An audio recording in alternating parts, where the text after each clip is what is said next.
Mesdames, Messieurs, chers amis, dans des conditions que nous connaissons tous, Paul Biya a été désigné vainqueur de l'élection présidentielle par la Cour constitutionnelle, donc le verdict est irrévocable. Et j'ai comme un étrange sentiment, alors que nous n'arrivons pas à savoir qui nous avons en face comme adversaire. Avec tous les drames qui se sont déroulés dans notre pays, de 1992 à nos jours, ça ne vous paraît pas étrange de savoir que la presse internationale et même la communauté internationale à qui nous présentons ces tragédies reste étrangement timide, voire même silencieuse parfois. Réfléchissons un peu, chers amis. Elles sont aux ordres de la finance internationale qui soutient, finance et maintient Paul Biya au pouvoir. Voilà la vérité.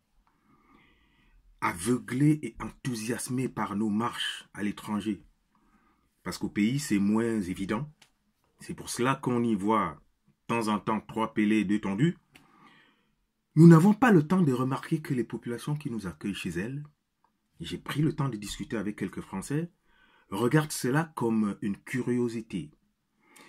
C'est tout. Pour comprendre le phénomène, essayez de vous représenter des Européens marchant dans nos rues pour revendiquer des votes qui leur sont volés chez eux.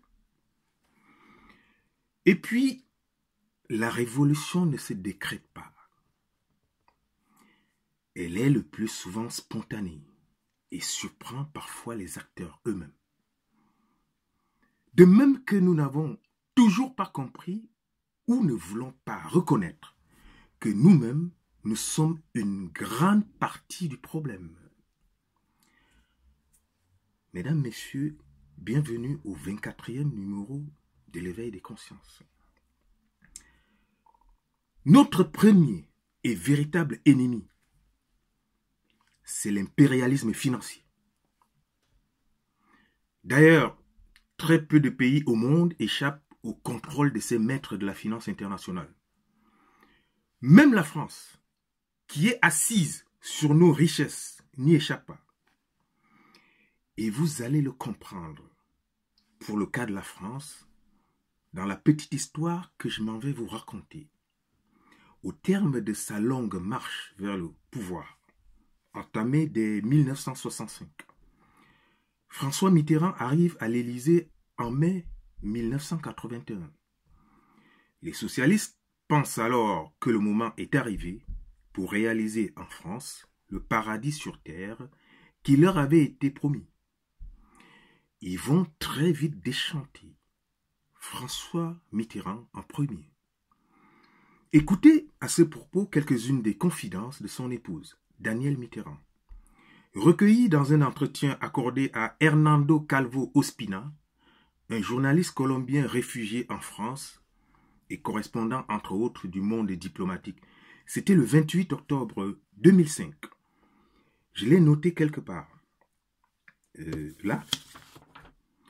Et voilà ce qu'elle confie à ces journalistes.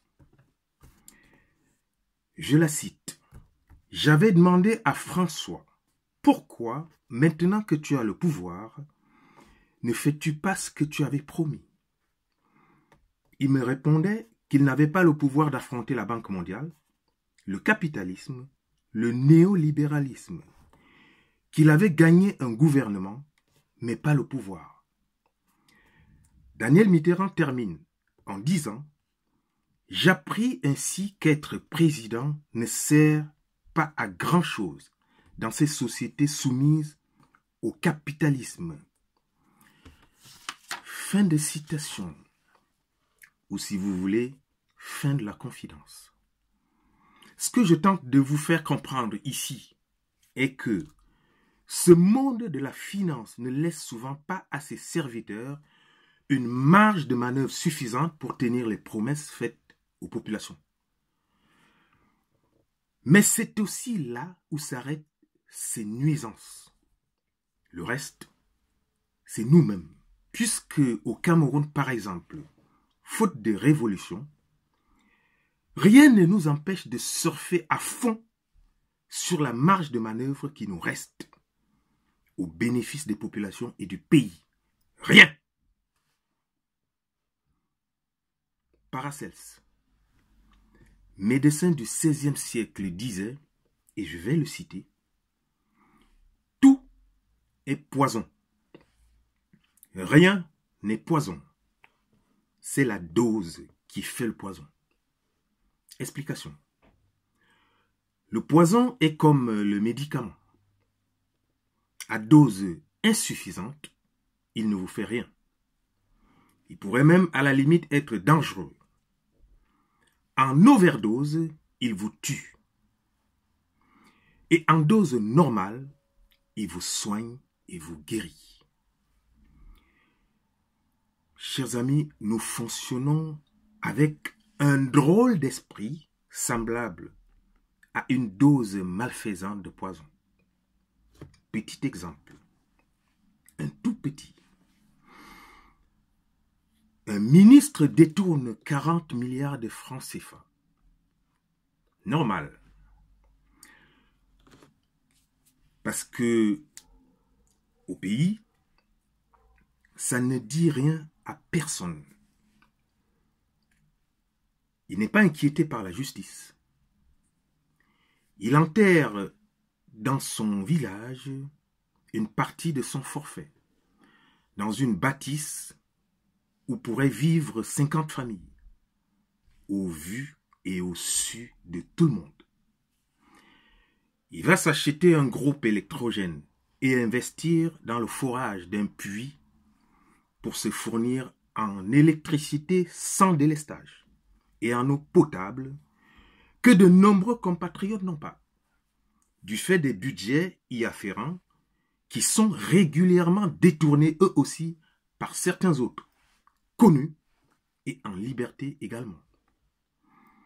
Une autre partie de son butin ira dans l'acquisition d'un parc automobile de 10 grosses cylindrées ou plus, bâchés le plus souvent, parce que ne pouvant s'utiliser au même moment, avec lesquels il peut effectuer un trajet de 10 km en 3 heures d'horloge, parce qu'il n'y a pas de route.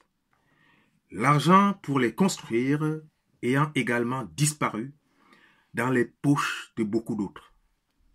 Avec une dernière partie du vol qu'il thésaurise dans des comptes bancaires offshore qui pourraient pourtant aider à financer un projet rentable, pourvoyeur d'emploi, présenté par un jeune entrepreneur à la recherche d'un financement, etc. Chers amis, quand dans une société comme la nôtre, des pratiques de cette nature deviennent la règle, on peut changer tous les présidents qu'on veut. Tant que nous conserverons cet esprit-là, rien ne changera dans notre pays. Rien. C'est cet esprit qu'il faut changer. C'est ce logiciel qu'il faut reconditionner. C'est un problème d'éducation. C'est aussi une question d'état d'esprit, de conscience, de cœur et encore une fois de patriotisme. Notre pays est en danger et avec lui, des millions de personnes. Pour l'intérêt supérieur de notre pays, chers compatriotes. Parce que nos dirigeants, depuis des décennies, ont fait preuve d'une malgouvernance proverbiale qui a saccagé notre pays et la vie des millions de Camerounais. Parce que notre vivre ensemble n'a jamais été aussi malmené comme ces derniers temps. Parce que jamais dans notre pays, nous n'avions atteint un niveau aussi élevé de menace d'un fractionnement de notre cohésion nationale, je lance un cri dans la nuit du ciel camerounais.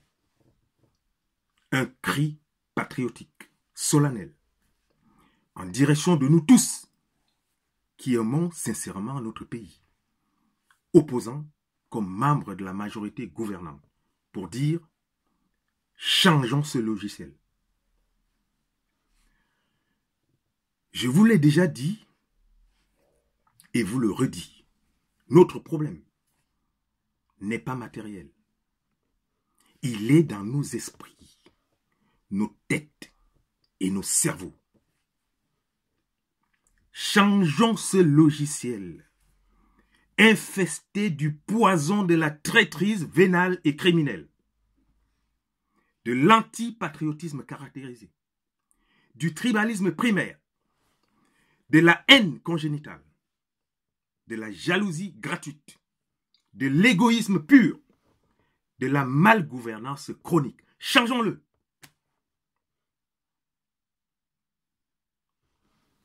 Associons à ce logiciel reconditionné un deuxième. Et je vais terminer par là. En faisant participer toutes les composantes politiques à la reconstruction de notre pays, dans un esprit d'apaisement, de réconciliation, de pardon et d'efficacité. Je suis pour un gouvernement d'union nationale très élargi, dans lequel on pourrait introduire les têtes de proue de l'opposition qui nous matérialiseront à une échelle certes réduite, mais suffisante, une copie de leurs très belles promesses électorales. En conservant les rares ministres de la majorité gouvernementale actuelle qui font correctement leur job, à l'instar de Joseph Betty Assomo, des forces de défense et de sécurité. Ou un monsieur comme Georges Gilbert Baoula, qui pourrait y faire son entrée dans un département où il aura la légitimité de nous nettoyer le pays, de nous débarrasser de tous ces grands vampires des biens de l'État et voleurs devant l'Éternel. Un gouvernement d'union nationale, de personnes qu'il faut, aux places qu'il faut, pour apporter à nos populations meurtries l'essentiel des espérances dont elles sont en droit d'attendre. Il n'y a pas de raison de ne pas pouvoir y arriver, chers amis. Si nous aimons un tout petit peu notre pays, et si nous nous investissons pour servir le peuple, et non pour nous servir. C'est tout. Et pour finir, sur un point crucial de notre destin, saisissons les autres pays ayant en commun l'usage du franc CFA. Et ensemble, réglons ce problème qui est un poison en overdose pour le développement de nos pays. Le franc CFA est un obstacle majeur pour notre industrialisation et par voie de conséquence de notre décollage économique, devant nous mener vers notre émergence. Les spécialistes africains de la question le disent. Ce n'est pas moi. Le regretté Joseph Tchundjian Pouemi l'a dit. L'Ivoirien Nicolas Agboou le dit tous les jours et bien d'autres. Pourquoi et comment, avec toute l'intelligence qui est la nôtre, nous entêtons-nous à mourir comme des imbéciles et des criminels? Pourquoi? Pourquoi? Bonsoir. Bonsoir à tous.